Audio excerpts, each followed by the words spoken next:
Welcome to the Spec Moto Podcast, where you'll find Canadian riders, industry, and stories. Hey guys, welcome to episode 4. We're here with Justin Roney from Priority MX, who has worked with many teams, some great, some bad. So he's seen both sides of the sport and has a ton of insight on how to run a team, which gives him the perfect insight for the position he's in.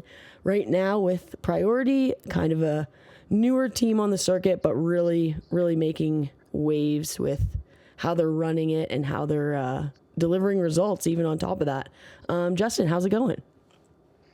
Good. Yeah, thanks for having me on. It's pretty, like you said, I'm just like thinking about what you just said, and like, yeah, I've obviously been around for what feels like a long time, even though it's only been, I think, like stopped racing in 2017. So that was kind of that's kind of the timeline. But yeah, no, everything is pretty good here. Yeah, it's definitely a cool path. So we'll start with how it kind of started. How did you originally get into the sport? You said you raced. Who introduced you to it?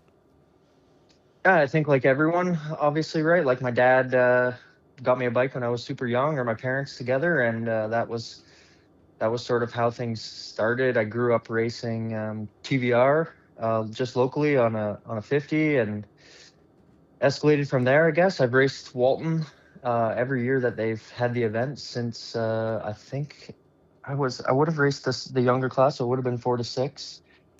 Pretty much every year except for I think 1 or 2 I had off there. So that was kind of that. I raced obviously, yeah, through the ranks. I raced pro for 4 years. I did 2 years on a 250, and then I did a year on a 450, and then my second year that would have been on a 450. I would always kind of just race the East Coast because obviously just financially and all the, getting to the West for kids in Ontario is difficult unless you have a team or a group of people that are going together. So I would kind of start the series at Gopher, and then the year that I quit in 2017 was the year that we raced at Cavan's track. I can't exactly remember the name of it, but that weekend I was approached by the Huber Motorsports team, and they kind of said sort of a interesting way of it happening. But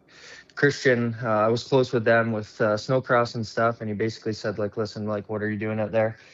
You need to come and work for us. That'll be a better way to spend your time, kind of thing. So that was the way that I kind of that was on a Saturday, and I told my dad that day that I kind of had that opportunity come up, and I said, like, listen, I don't even want to talk about it. I just want to like do the race tomorrow, and then I'll worry about it as we go. But I think at that time I was not having maybe the best of luck in the series, so it's difficult when you kind of make the jump from intermediate to pro, and yeah, things weren't really aligning for me. And I think I made the decision Saturday night before the race, even for myself. So I went out and raced Sunday, and it just didn't go well at all. And I went over to their truck after the motos on Sunday and said, like, yeah, I'll take the job. And the next weekend I flew to the race instead of drove with my dad, and that was kind of how it started. Oh, wow. That's pretty interesting. So you grew up pretty close to Walton, or was that a bit of a drive? Yeah, so I'm like 45 minutes from Gopher in London, so we're actually like kind of in the in the center of it, I guess, for southwestern Ontario. But there's we're a ton of tracks all around, and then Walton, Gopher, Auburn are all fairly close. St. Louis a little bit farther, but 6 hours isn't that bad. And then obviously Montreal is a little more, but pretty central here in Ontario. Yeah, that's pretty good. So you grew up with like a pretty core group that's still in the sport. Like what was your, like, say your 85 class? Like, I would definitely say that it has gone away for the most part, but there's still a few people. I mean, I can remember, Jess being on an 85. They're all a little bit younger than me. Mm-hmm. But I remember racing with Dylan. I remember racing with Jess, Dylan Callan as well. Like the Roberts boys, we grew up racing together. Nathan Blast, like those were kind of the, my core people that I can remember. Obviously, there's, plenty of people that I'm forgetting, but that was sort of it. Yeah, that was a solid group then. So obviously you came up in a fast generation. So starting with just riding, what was let's say your best class at Walton? Which one did you deliver the best results, or was it kind of one of those things where Walton it kind of all some riders just never got put together there? Yeah, like I can't really like I didn't have this like big uh, decorated amateur career at all. I did it because I loved it for sure, and but I would say that my last year of intermediate was probably my best. I have for some reason I don't like to do it, but I'm pretty good at racing in the mud. So my last year of intermediate, I won the last moto of the MX2 class, which was pretty cool for me, and got really close to. I think I got third that year, but it was a matter of a couple points. I had crashed in one of the earlier motos in the week and kind of lost a few points there, and that would have been it if obviously if I didn't have that crash. I might have won the MX2 class at Transcan that year, but that was probably my best. And then to be honest, like just bringing it back all the way to last year, I was gonna say, I won that plus 25 moto in the mud, or plus 30. I can't remember what it was, but that was pretty cool. Obviously, it was sweet that the whole team was up there, and like anybody who can say they beat Colt, that's kind of that's at the top. So. yeah. Yeah, after that, this year I've taken a step back, and I feel like that was kind of maybe the end for a little bit. It's difficult to do this job and race at the same time. So I keep saying like, yeah, I beat Colton Fasciotti now. I don't really need to. I don't have any desire to race anymore. Yeah, so. Retiring on top. That's pretty. Yeah. That's definitely. Yeah. I have that written down to bring up. That was definitely a moto. You guys clean swept the podium, so 3 priority bikes, and you were on top with Liam O'Farrell and Colton Fasciotti behind you. So that must have felt pretty good as a team manager, feeling that. Yeah, we have a group chat with the whole team, and any chance that there's like any reason for me to bring it up, I just send a picture of my yellow bib from that moto, and it's really funny. It gets people revved up. Colton says he's never going to live it down, which he won't, but no, pretty cool for me for sure. That's pretty awesome. Yeah, he definitely will put in the work this year and train even harder. Yeah. Him and Liam are. It's a pretty interesting dynamic how much those two kind of go at each other. It's fun. Yeah, it's like the whole team. Like I guess we're jumping ahead a little bit. We'll come back to like how we got to this point, but the whole team. It looks like a very conscious effort to create a good environment, and starting right from Peter to you to Colton to Liam, and then right down to the riders and mechanics. Is that something you learned from your previous experience? I guess that's hard to say. Obviously, I've learned a lot from just from the good and the bad, and all being around different people. But mine and Peter's big thing, and maybe Peter's more than mine, like the image of our team is something that we really all take a lot of pride in, and that's something that we want to kind of stick out above the rest. And then my side, and both of ours together, I guess Peter and I it's good. Obviously, I've learned a ton from Peter. He's like very influential to myself and for the whole team. But like one thing that we always try to do is just keep I found like a happy rider, I guess, is like a good rider, right? So our thing is like make sure everyone's in like in a good mood and good spirits and having fun, and that's kind of like something that we lean on for us. There's not a big like OEM pressure, so we just say there's the only pressure on the team is the pressure that you put on yourself, I guess. And obviously Peter and I we want good results. That's I always. It's challenging for me to say like, oh, we don't care how we do, because obviously we really do care, and we put a lot of work into getting to the races and doing all the stuff that we do. But at the end of the day, like if we're not having fun, like why are we doing it? We all, this is our job, but we're very lucky to have, like, I guess I always say like we have the fun job. So like how stressful can it really be when your job is prepping motorcycles or racing professionally? Like that's just. We'd like to always make sure that we have smiles on our faces, and that's sort of something that we stand on. We, have like zero. What am I trying to say? Well, like we have zero tolerance for bad attitudes, and any time anyone on the team is in a bad mood or whatever, we make sure we flip the switch pretty quickly. That's really great. That's like really important, and I think a lot of teams Could learn a lot. Take some notes from that. Let's go back to Hubert. What was your role initially? Next morning after the race, how did you jump into that first race? So, good friend Nathan Bless, like who I said I had grown up racing with, he was racing for that team that year. It was Chisholm, Tyler, and Nathan. I think they were three 450 guys. And that was their first year. And Nathan's mechanic was unable to make the last couple rounds, I believe was the story. And that's where they wanted me. So basically, I drove home from Quebec and turned around on the Friday and flew out to the Cook's track out there. Pleasant Valley. Was that next round? Yeah. So went out there. And then, I mean, honestly, I've grown up, like my dad has a motocross shop, and I've grown up always kind of doing a lot of my own stuff just because we were busy. And if I wanted things to, if I wanted to ride, I'd do it myself kind of thing. And so I had experience, I would build my own race bikes. I had some experience in the mechanical side of things, but not to I was jumping into something that I had no clue what, being a race mechanic really looked like.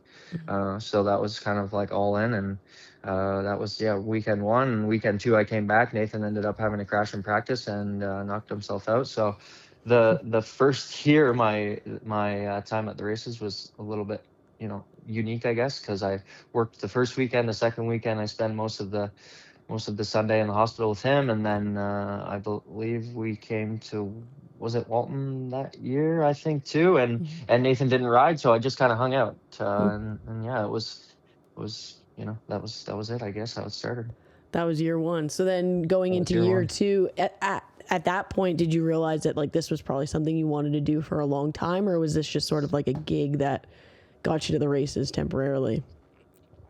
So after, I mean, the conversation was always like, oh, if you want to be on a team, you're never gonna, I didn't have the skill to be racing for a team. So if I wanted to be under a 10 and part of the sport, it was to be working. So that was kind of the way that I went. But kind of like uniquely enough, I guess, I had been super close with Tim and Heather from TCD for a while, and that kind of Tim had done a similar thing. He worked for a lot of guys in the US, and that, I guess, seeing how, what he was doing and being more involved in the technical side of the bikes and stuff, that was something that became interesting for me. And that year, actually, after the first kind of fall after Huber's, Nathan did ISDE, which I got to go and do.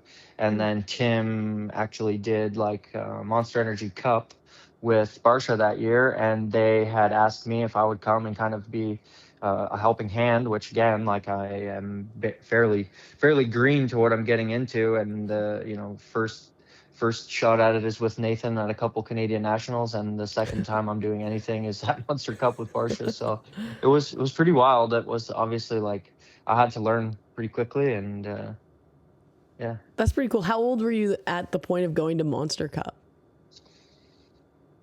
I'm 30 now, or 31. So I don't know. I was 25.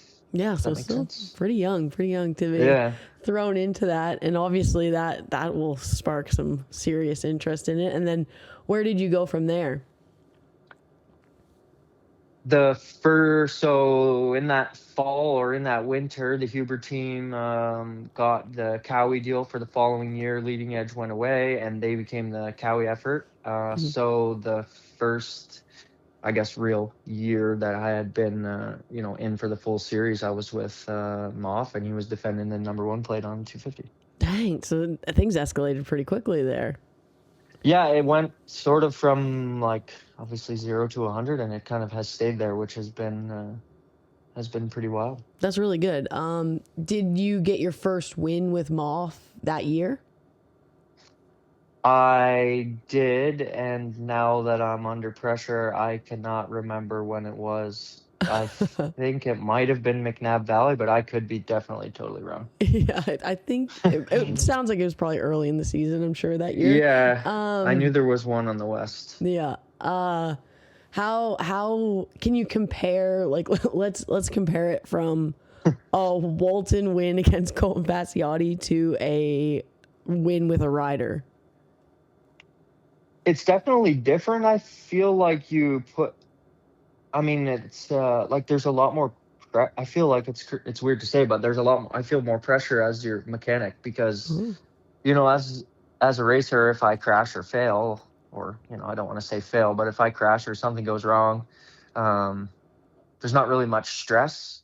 But when you're the mechanic and you fail, you're responsible for somebody else. So that I feel like generates more pressure. Hmm. I don't really know. Like it doesn't feel, obviously when you win the championship, you feel like you want to celebrate. But when you win a moto or win an overall at a round, it just feels like less of a celebration, but maybe more of like a relief. Like Mm.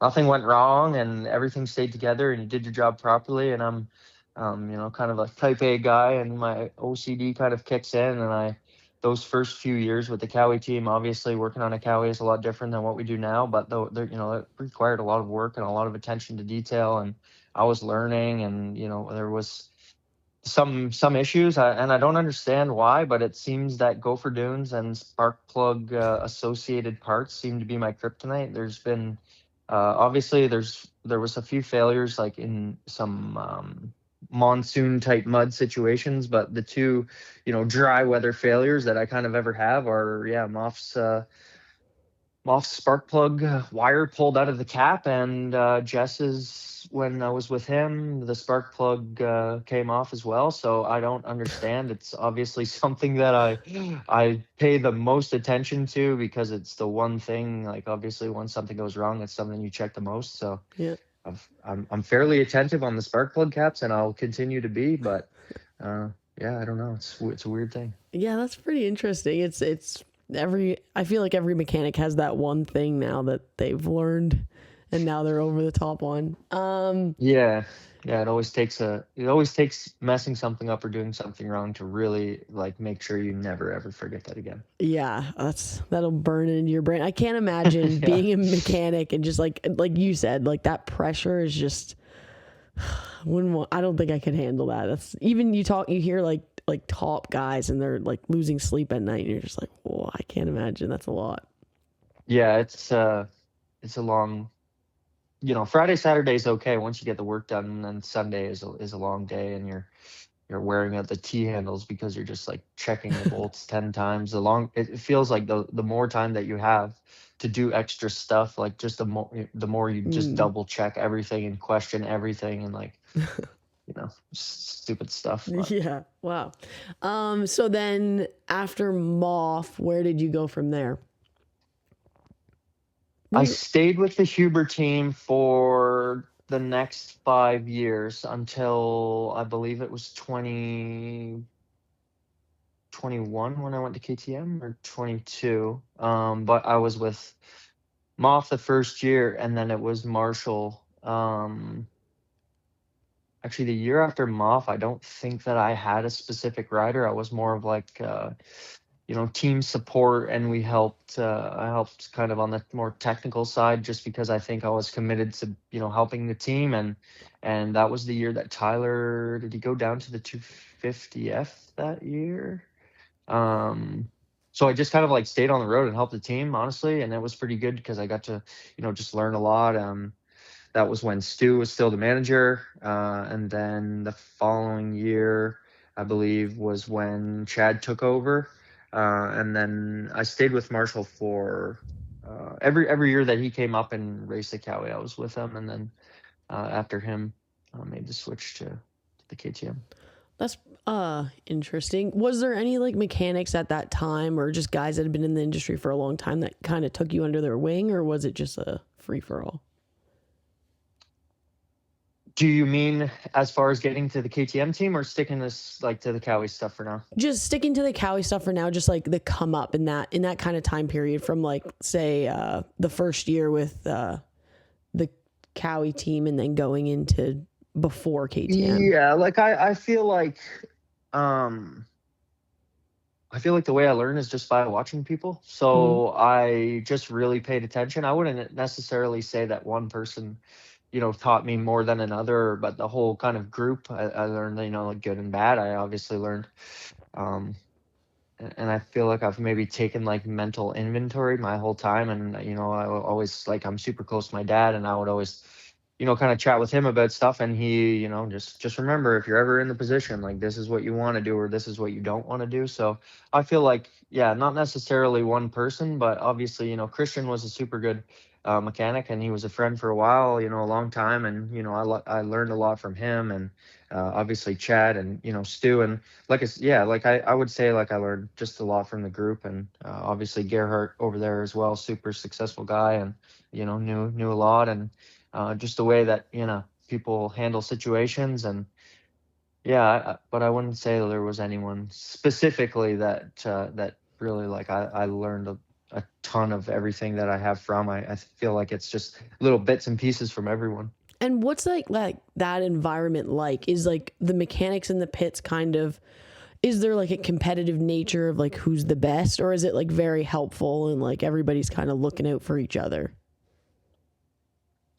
That's a difficult question, because I feel like maybe I wouldn't say it's like that competitive, maybe, but obviously, what something that means nothing is like, the Mechanic of the Year award. But it's obviously, that's the only thing that, people that are mechanics in our industry, that's kind of the only thing that we get to hang our hat on. Obviously, winning the championship is another big piece, but to be recognized like as that person that, I don't even know who or how or where they come up with, the votes for that, or if someone just like throws a dart at a dartboard. But yeah, like when you kind of get that title, it's pretty cool. But yeah, I wouldn't say it's competitive. I would say that people, everyone likes to do, have their own little thing that they do, whether, if, I will, wire tie this that way or whatever. Everyone kind of, does stuff a little bit different. But no, it's, yeah, not competitive, but everyone wants to, show the, best little Yeah. polished this or polished that, or Yeah, it's like all a the bit of a little flex. tricks. Yeah. Cool. Like you're just kind of like, yeah, oh, I did this, and It's then like, and then you look at that person's bike and you're like, oh damn, I'm gonna do that. Yeah, it's like a brotherly kind of like, oh, look what I did. Oh, Yeah, you did like that. it's cool. Yeah. Oh, You're that's like cool. wanting to show. Yeah. It does seem like it is cool just to kind of see like two mechanics working on their team's bikes side by side, and they're kind of like chatting back and forth of like, oh, what's that? And then they kind of, you just see their passion come out of like, oh, this and this. And it's pretty interesting. I don't think a lot of people see how much the mechanics spend time with each other even. So it's kind of cool.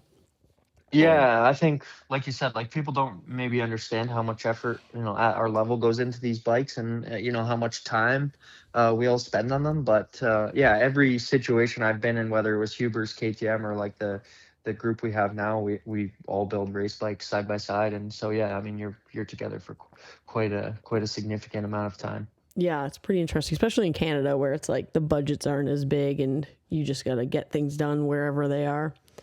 Yeah, we're working, whatever Saturdays people have available, or, weekdays after 5, or, this year we're lucky because a few of the guys have a pretty, good open schedule, and we can get 1 day a week out of a couple of them. So it's, it's helped out big time, but it's still a lot. Yeah, I think a lot of people would be surprised that most of these mechanics have other jobs. Like I would say like 98% of them have day jobs, eh? Yeah. Oh yeah, for sure. Like even, up until the last couple of years with Peter, I always did something else as well as the mechanic side of stuff. But now, I mean, even just for a person, that can be a mechanic, to get away from a 9 to 5 for as much time as we need for the 8 races is just a lot to ask. So to put also on top of, like, hey, in the off season, we need to rebuild practice bikes, and we need to rebuild, build up our race bikes and keep practice bikes going. To have people taking time off then as well is like super difficult. They all have to work, extra hours preseason, postseason, just to be able to do those 8 rounds. Yeah, exactly. So then we got to the point of KTM. So obviously that would be our only quote unquote factory team in the country. So when you get hired by them, you're basically hired by KTM Canada. What changed when that happened? I would say everything, honestly. They're, the group at KTM is unparalleled for sure. The level of professionalism and, all of that stuff was significantly amplified from where it had been before. And like I said, I've learned a lot of really good things from all of the people that I worked with. But they, Nico and Matt, were, I would say, like, influential in the way that I kind of developed skills of doing things. They're, very you go, I don't know if you've ever been to the KTM shop, but you go in there and you, I can remember the first day I went, I was just like super nervous. Obviously, I had known. I knew Nico and Matt, but they had no clue who I was. Obviously in JSR as well. So I walk into, I have to drive 8 hours first of all. So the whole way there, I'm just thinking about, like, oh man, how is this gonna go? Like, um, I felt the pressure. That's Like, I felt anxious driving there, right? And then I get there, and it was super good. But you're walking into, like, you know, it's a perfectly clean shop with, everything's white and the floor's epoxied, and it was my first experience with, like, a real, like, factory race shop, I guess. And Mhm. it's on a smaller scale up here, but it's still very, very well, it's very well organized, and it's very clean, and it's very, nothing's out of place. And I can remember, like, you drop a T handle and it bounces across the ground, or you drop a bolt and it just, like, you start to sweat. And yeah, it was definitely, like, a lot of pressure, but it was really cool. That's awesome. Really Yeah, cool. it's definitely, I think a lot of people, um, it's overlooked quite often how legit that KTM team is. Like, that is our factory team. They handle it like a mini version of the US, and it's pretty legit. Like, we're very lucky to have it. Yes, yeah, it's definitely, like I said, the programs before, with the Huber guys it was very, it was very well organized, and we always had everything we needed. And then I went to KTM, and I was like, holy shit, like, this is the real deal. These guys are, obviously they take it very seriously. And it was, more of like I don't want to say like corporate as a bad thing, but it Hmm. was, Yeah. yeah, I there like was corporate. Yeah.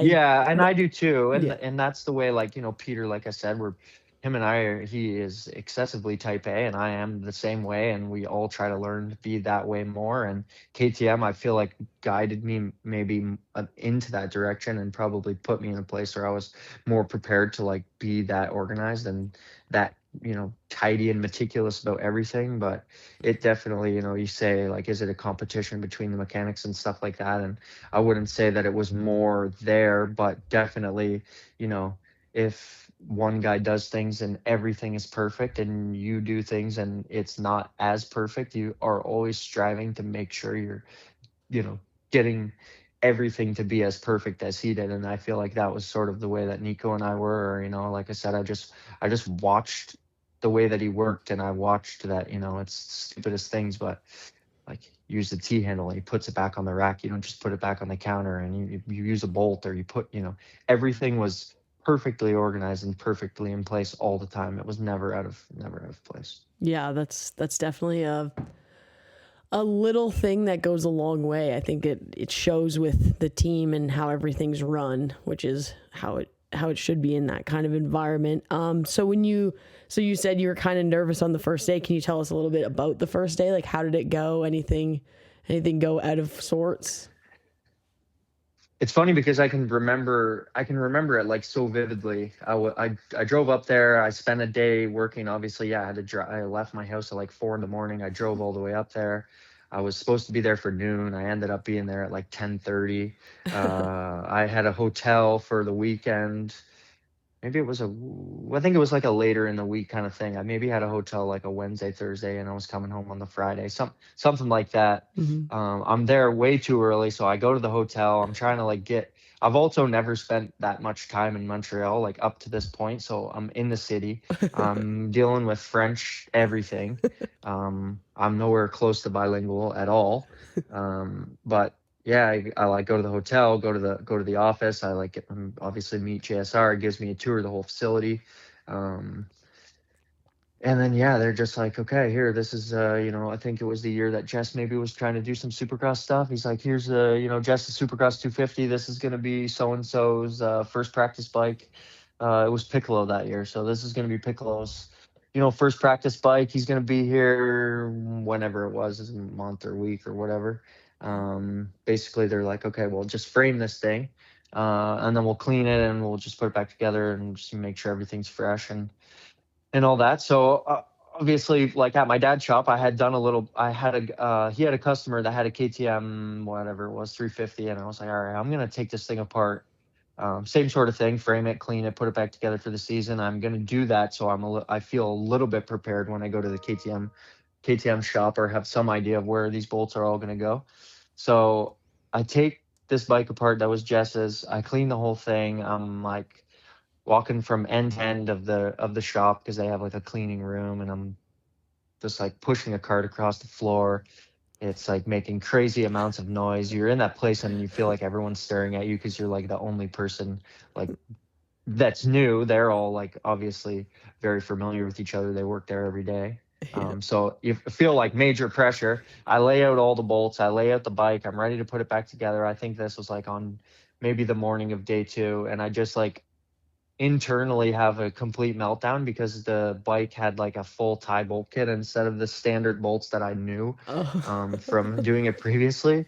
And I was just like, I'm just like, man, I don't think I can do this. I think I'm I'm in over my head. Like I actually don't think that I'm going to be able to do this. And I really felt it was that I can remember that because it was a tough day because I just was like, I think I'm in too deep. I don't think I can handle this. Like, this is too much. But obviously Nico was, those guys were super helpful and patient and help me out. But I can remember when I started to put the bike together, Nico's like, yeah, just so you know, like, I can take a bike that's a frame and have it running in 3 hours. And I don't really know if it was like that's like I'm starting a timer for you to do this, or if it was just like an indication of this shouldn't take you the whole day.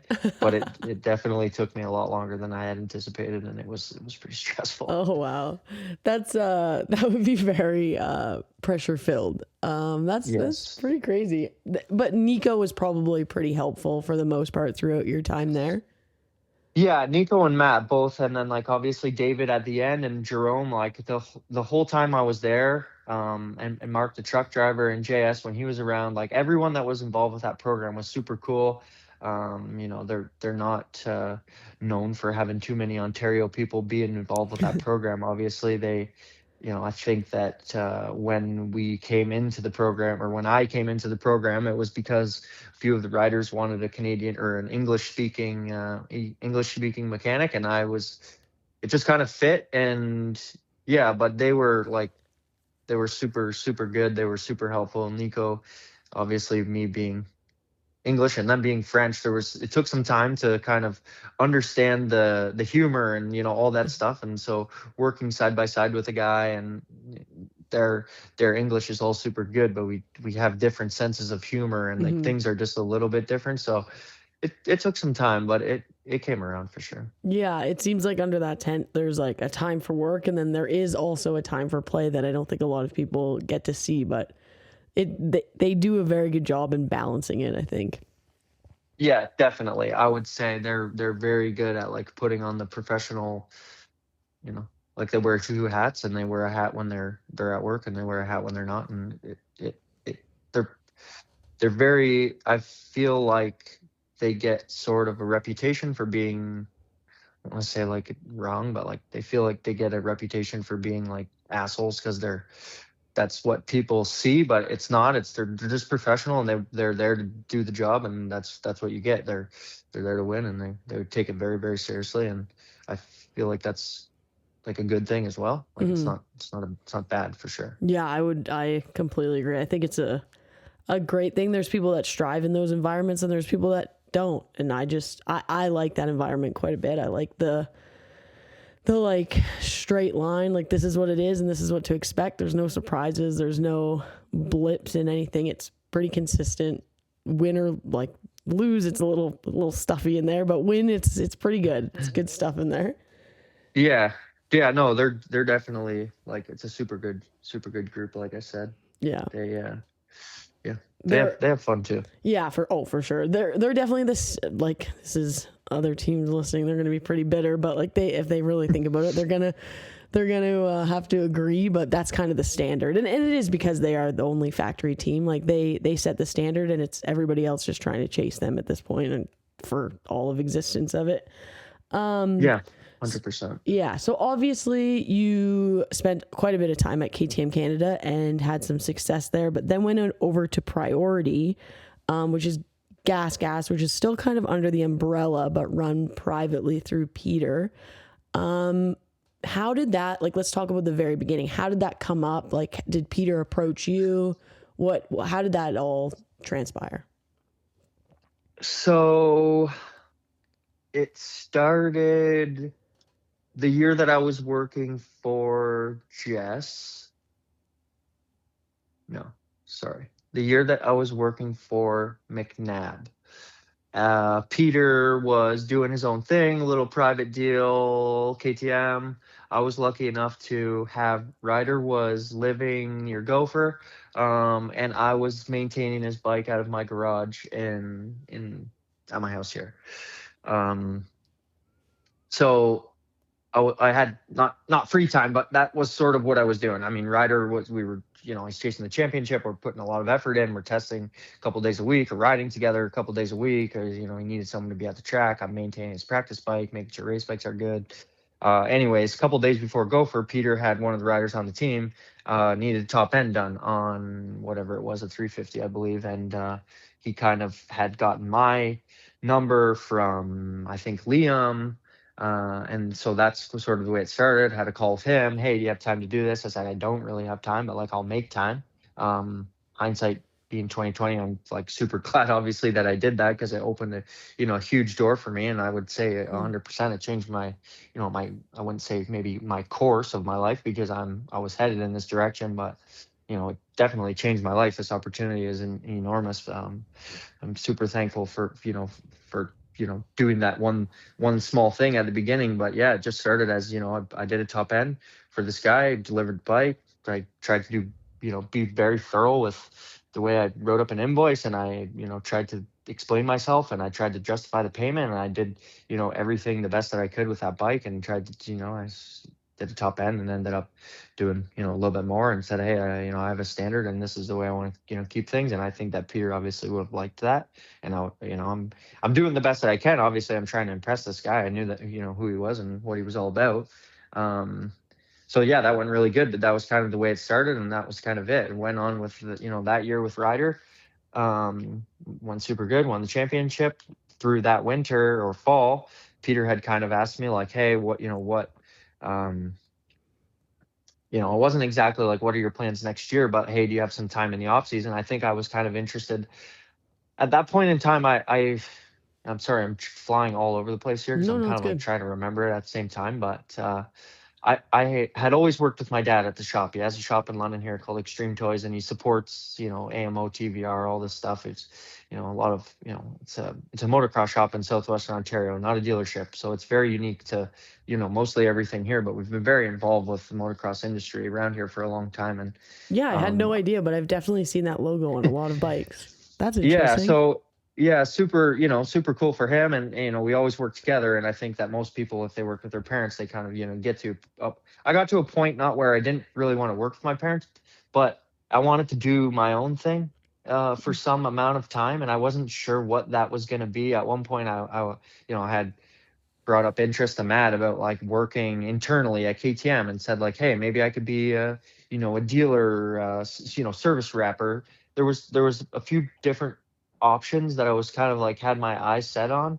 At one point there was, I was looking at a way I could move to Montreal. I liked mountain bike. It was close to Bromont. There was, plenty of things. My wife, my girlfriend, then my wife now, was kind of like, sure, if that's what you want to do, like let's do it, and we'll make it work. I'll get a job there, whatever. So there was potential for that.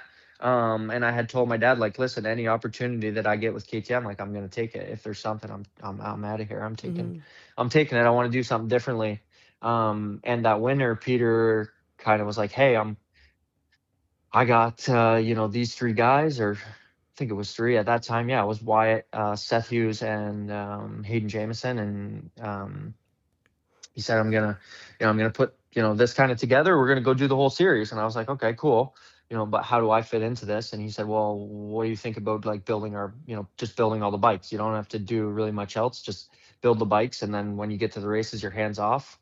We'll take care of the rest. So that's kind of the way that started. I, built their, 3 race bikes and built their practice bikes and sort of handled, I guess, like just the, I guess that year when I was with with Jess, I was sort of like, I would say like some type of like crew chief for the priority team as well. But I wasn't, obviously my goal was to win the championship with Jess. It was something that he was chasing for a long time, and it kept eluding him. And I wanted to. I had seen the way they were doing things with him for a while, and I was like, I want to make a difference here. I want to, I want to be that person that Jess needs, and I wanted, I obviously really wanted to win with Ryder and Jess, and I wanted that to continue. I wanted to keep, stacking those number 1 plates, but it, it just, yeah, that's kind of it. I guess that's the way it started.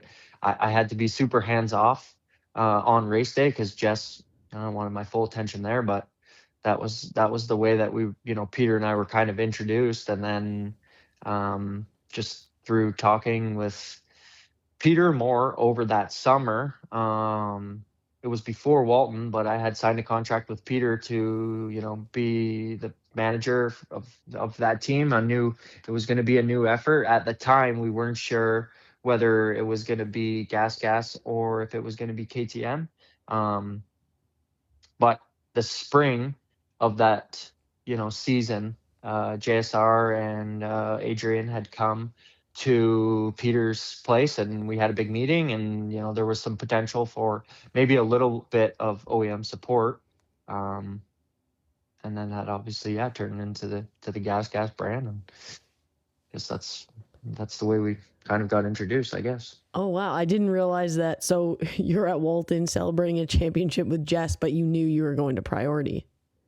Yeah, I had actually told those guys, like, I don't think that it was a full year. I told them a full year in advance. Like, I told them when I started the year with Jess that this is I went to in March to build the race bikes, and I said, hey, so like, I'm gonna be going somewhere different at the end of the year. Oh wow, I had no idea of that. That's cool. It's nice to like have a plan. It was kind of like, it wasn't like last minute, and that kind of seems like how the whole team is run. So at the point of signing it, that was before they got the semi, right? Correct. Yes. So we had actually purchased the truck before Walton of that year. So we had bought it, I think it was August 1st is when we took it to Bristol Coach up here in Ontario. And it was kind of kept under the radar. It was pretty funny because there was obviously rumors circulating that Priority's getting a rig. Priority's getting a rig. Peter was up at Saint Denis looking at Kevin Tyler's rig last week, and it was just bullshit. There was nothing happening. We already owned the truck, so it was funny listening to everybody else, and I was just kind of like, I don't know, whatever. I think it's funny. Yeah. So that's the funny part of being on this side. It's always like, what's happening here? What's this? And like, you don't have it right, and nobody's gonna tell you, so you're just like throwing rocks at a wall. And I almost like feed into it, and I just like, where did you come up with that? How did you come up with that information? You are so far off. There's always some guy that saw somebody pull into some parking lot and saw this, and it's like, you're just assuming. It's like, oh god, that ain't it, but okay. That's pretty exciting. So what, you must have played a big role in like building the semi. We kind of did a tour of it this summer, and it's obviously very like thought driven on straight from the build. How was that process? Obviously Bristol does an amazing job, and Peter doesn't hold back on anything. He kind of goes full tilt once he's in. So how is that? It was good. It was super stressful, obviously. Like, it takes a lot I'm measuring, like, we got to choose literally everything. It was an empty shell when we got it. So was really hard. I feel sometimes when you have too much freedom, it's almost more difficult, Mm-hmm. because I would have, to be honest, I would have rather just a truck that was used by someone else, and it was like, hey, this is where the parts go. This is where, this is where your wheels go. This is where the bikes go. Like, Mm. that would have been easier than what we did, because I had to measure an exhaust and figure out what size of drawer it would fit in, and measure handlebars and what size of drawers it can fit in, and measure parts and order bins. And, there's a lot of that stuff. And obviously, I mean, anytime you do something for the first time, you're probably not going to do it perfectly. Mm-hmm. So there's definitely some things that I wish we could, you know, just build another one right Yeah, away, now you because know. we would do things differently. But obviously that trailer is super good. Yeah. And yeah, like you said, Peter doesn't, definitely doesn't leave any rock unturned. We'll say that. And Yeah. we have the amenity. We have every single amenity that we need, and there's definitely no excuses for a lack of stuff or Yeah. things or room or anything like that. So Yeah. So let's get into talking about like priority and what the goals are there and how it's all coming together. Obviously, last year you guys had an amazing run with Tanner, and even like Quinn like blew everyone away.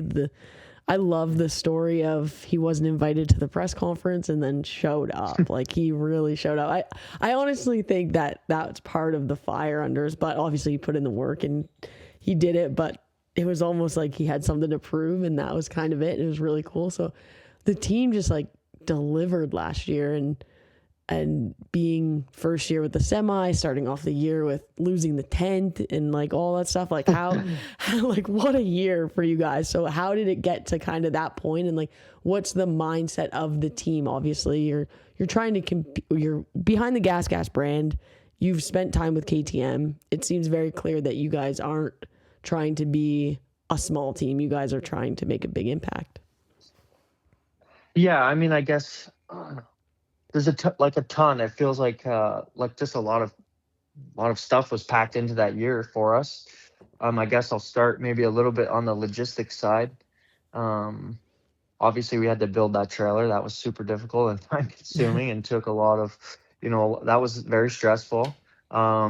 We had purchased a truck that we thought would tow it. Once we had built the trailer, we realized that the weight of the trailer then exceeded the limitations of the truck. So we had to buy a new truck.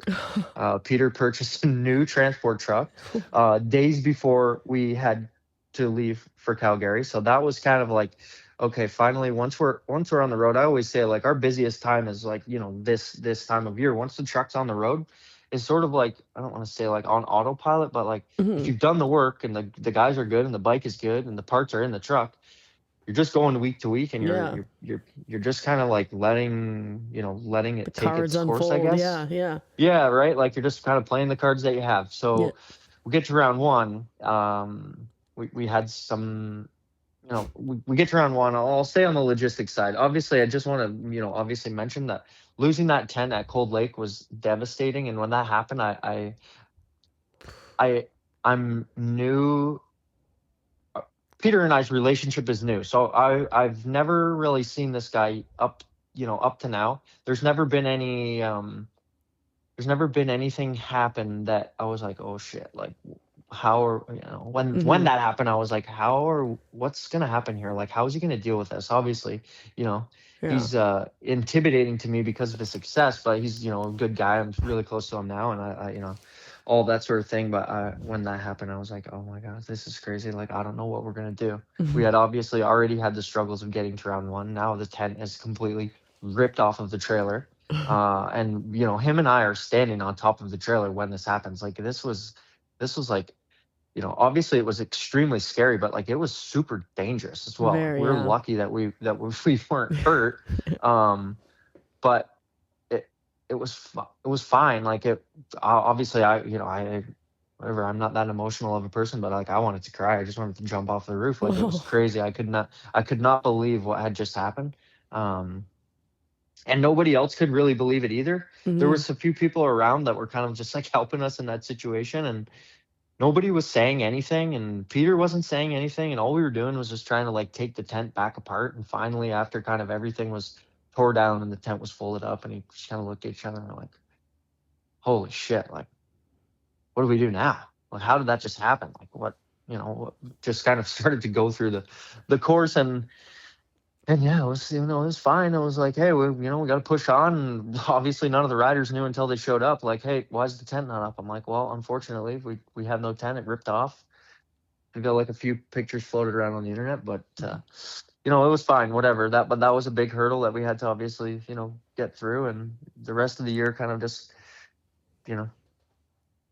Yeah. So like that was, those were our big logistic hurdles that were maybe, people didn't realize, but starting something that new is tough. It was just such a feeler too. It was like at Calgary AVL, again, a new team, new semi, their tent ripped off, and then round 2, your guys' tent ripped off, and it was just like heartbreaking. It was like these teams are bringing so much to the series, just having semis, like the look of it and everything, and then just that extra cost of how, like, buying another one of those is just like, what a nightmare. But both teams like pulled it off, and it's just like, that's just a testament to the commitment these guys that aren't getting, like, they're getting factory support, but like they're not getting a ton.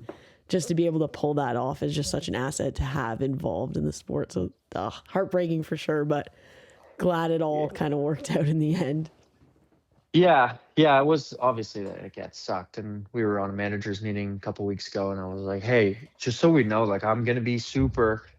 Let's be aware of weather conditions and wind direction and how we're parking and all this stuff. And it was like, I don't really, people are probably annoyed that I was, conscious of that. But like, yeah, it almost blew away in Calgary. It almost, it fully blew away at Cold Lake. We're putting it on at St. Julie. It's almost blown away again. I'm like, holy shit, this is crazy. Like, I think we just kind of, that was just the cards that were dealt. But, it is funny, and something that, yeah, obviously every time I'm up on that roof holding onto the tarp, I am like afraid. No. Yeah, that's that, like, seeing the videos and stuff of it that was dangerous. It was crazy. Yes, very. Yeah. Hopefully no wind this year. Hopefully no good wind. Things. Better parking, not like a little tunnel. It should be good. So I gotta talk about it because it's my shtick.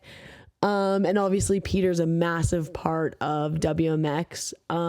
You guys have a number 1 plate under the tent because of it. What's your thoughts and feelings of the WMX and the big steps it's taking this year, and just kind of being part of a team that's having a massive push on it in Canada?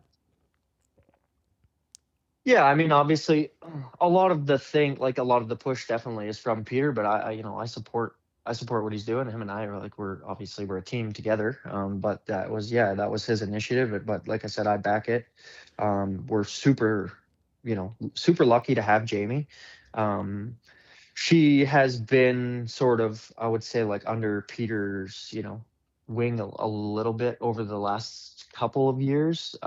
Peter's just kind of, supported her on his own, and she was never totally included. Last year she did run Priority on her bike, but she wasn't really like a part of our team per se. She knew that if she needed something, she could come over and ask us, but there wasn't that much support. And this year, obviously, we were kind of making decisions on riders and stuff like that, and she fit. Obviously, we can't say no to a number 1 plate as well. And if she was going to race up here, she was who we wanted. And it's been obviously really good for the team, like Supercross broadcast and, all this stuff that she's doing, the Oceania Cup, all this stuff. She has plans to race a few of the, WMX runs in the US. We have plans to go down there and race with the guys. We're happy, the series has made the changes that she can be a part of the team for the whole series and not just the East and the West. And it's bringing more credibility to the women's class. I think that's cool. I think it's a movement obviously across the globe that women are getting more recognition, and I think it's cool. And it's I just see the GDR post, and it's super cool to see Hannah completely involved, and like that's what we want the same for a lot of the women. And when I was younger, I remember there being girls. I remember Heidi Cook being on the teams. I remember Jocelyn being included. Like I remember that kind of stuff. So it's cool to see it, kind of resurface. I think like I have a few friends with young daughters, and one that's kind of starting to get into moto. So I don't remember who said it, but it gives those little girls like something to look up to. Like it's like if that's some, what you want to do, like there's an avenue for it, and I think it's cool. The money in the purse and like all that stuff. I think it's sweet, and yeah, like I said, I'm excited to have her be fully immersed in our program, and like she's not just like the lady racer, like she is part of our team, and that's I feel like as cool as it is for her, it's cool for us to also be able to like give her that opportunity. Yeah, and it definitely seems like return on investment for you guys. Like obviously I was in Australia with them. Priority logos in Australia was crazy to see. Like that was so cool. And then just you're sitting there on a Saturday watching Supercross, and then you see a Priority logo with a maple leaf off to the side. Like I think maybe that's undervalued a little bit in like I've never seen a like guy on Supercross wearing a Canadian team jersey. So it is one of those things where it's like there's definitely a massive benefit to supporting a girl right now because of the movement across the globe. So it's very cool to see, and especially her. She's just such a great representation of the sport, and the number one definitely is going to look good under there. How has it been like working with her? She's definitely a professional. She's been doing this a long time. Is there anything she's bringing to the table that's kind of opening your guy like so with Jordan Jarvis coming and Jamie, they're US riders, like they've done the US circuit, they've done a lot of amateur races. They can bring a lot to Canada in the grand scheme of it, not just because they're women, but because they've experienced a lot. Is there anything that you've kind of noticed that Jamie's doing or does that kind of can help move the team needle as a whole? That's difficult. I guess I wouldn't say that she specifically is doing anything that is changing what we do, because um, we have a process and we like to stick to it. But I definitely think that personally, um, not like I've given more effort, but like I'm definitely making sure that when I'm working with her or we're making a change with her or I'm delivering something, like gear, whatever the case may be, like I'm making sure that I'm doing a good job, because she obviously, yeah, like she's, she's a well-known American racer. Like you said, the value of her being on Supercross is huge and all this stuff, but I also know like, she knows some people that are good. So I want to make sure that I do a good job and the team does a good job, so that if it ever gets back to anyone in the US, it's like, hey, these guys I raced for, like they were good. I don't want her going back to, whoever and saying, oh yeah, it's, Canadian team Mickey Mouse or this and that. Like she just was, here. We had David from D-Spec up here for a week doing, some ECU testing, and she came up and we tested race bikes with, all four people, and we definitely tried to give everyone a day and, give as much attention and make as many tweaks as we could with the bike and make sure that she was happy. And I definitely, I didn't want to, you know, um, I didn't want to not give all equal attention, if that makes sense. Like Yeah. I really wanted to make sure like She that, was fully included. yeah, she was fully included. And yeah, like she was here. And before, um, I had a lot of discussions with her over the phone, obviously, because we had to, get the deal to where it needed to be. So we've chatted a lot on the phone. But after she spent, a week here, I feel like it's, the relationship changes a little bit and definitely more personable and all that stuff. We're a little bit more familiar and comfortable with each other now. So it's cool. It's like, yeah, it was fun to have her here, and she definitely cares a lot about the bike and a lot about the team, and she knows what she wants, and she's pretty good at explaining it. And she had kind of said like, there hadn't been a lot of testing in her past, as far as the moto side goes.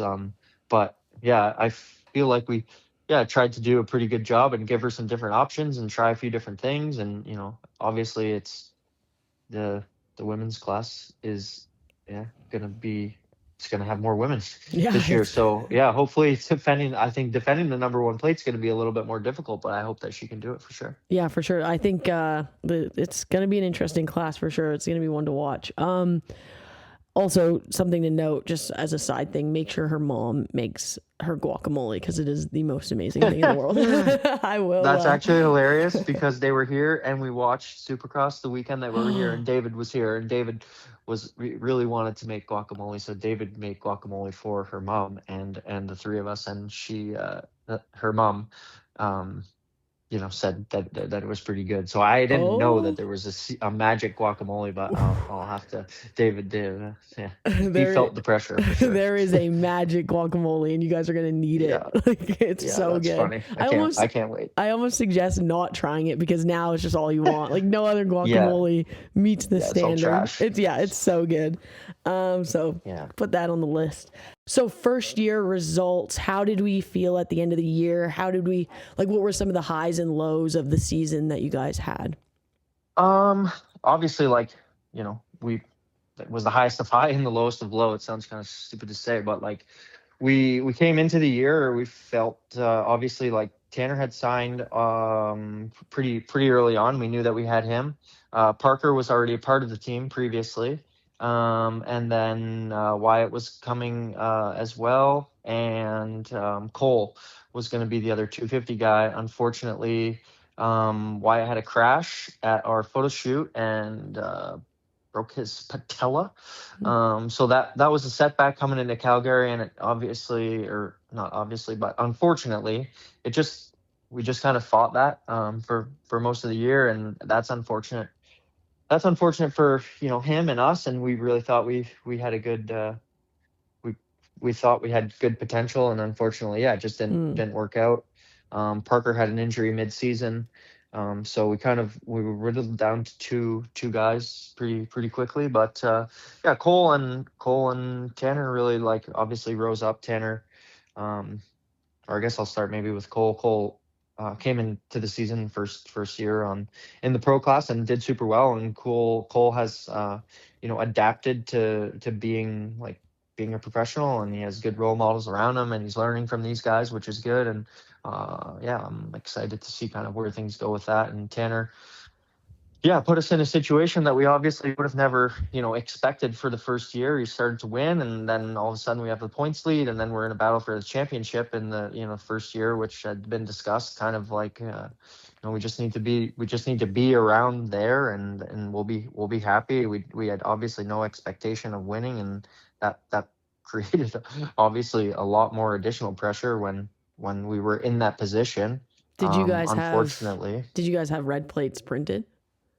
we did not have red plates printed, and we will not have red plates printed.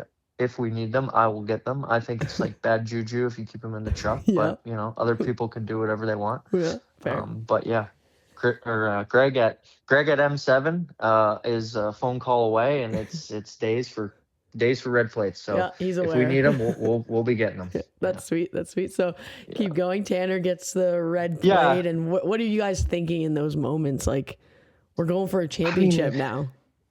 Like, I obviously coming into the season, I'm coming from the biggest team in our side of things with KTM, and I said I want to make sure there's going to be a lot of people watching. This is a new team. We're going obviously from nothing to something massive. We have a guy that is potentially has potential to win in the 450 class.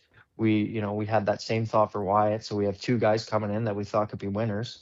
And it was a truck and a trailer the year before, so the pressure really escalated once we were in that position. But I just kind of kept saying to everyone, like, hey, people are definitely, people are watching. We got to make sure we're doing everything right. We just keep executing things perfectly the same way we've been doing them since the beginning of the year. And, we're not going to talk about being the points leader or having the red plate. We're just going to take it and kind of keep running with it. And, obviously Tanner is always a topic of discussion for, he's there sometimes, not there this time. And, he had a lot, he's, mentally always gets, I won't say like abused by everyone because he, is hot or not. Mm-hmm. But yeah, I mean, Tanner and I are super close. We work together. We talk a lot. We, mitigate any kind of those issues, but it felt cool to me to be able to kind of help him and, take him out of a place where, where he was previously. He was questioning whether he was going to continue or not. And, now obviously it's like we're back in better than ever. And yeah.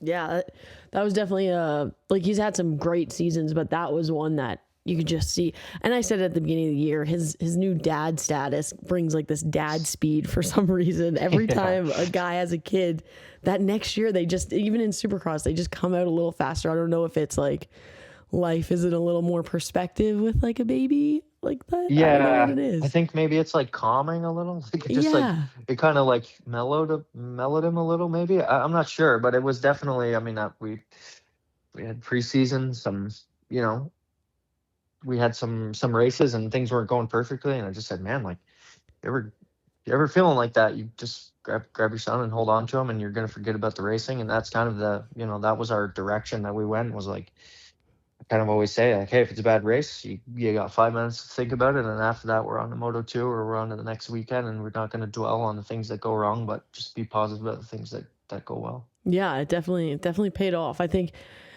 I'm sure he doesn't feel that way because not winning is a downfall, but that was a massive step, and now he knows what it takes to be there, and I think this year is going to be even a bigger step. So that's cool to see. And then overall for the whole team, you guys are adding Quinn. That's a big step. What made you guys make that decision to bring him on? Peter has always been supportive of the locals, I guess, right? Like we always want to be, we're from Ontario. We want to do our best. If there's a person in Ontario that fits the kind of, fits the MO for what we want, I in my opinion, it's like that's the direction that I want to go. So that was sort of it. Obviously, Quinn and I are really, really close. We've been close forever. I'm, friends with the whole family. But through the years, I've always sort of, helped Quinn just with wherever, however, whatever I can do to help him. I've always tried to, do that. I've built his race bikes in years past. So the doors are always open here to come and stay and ride and do whatever.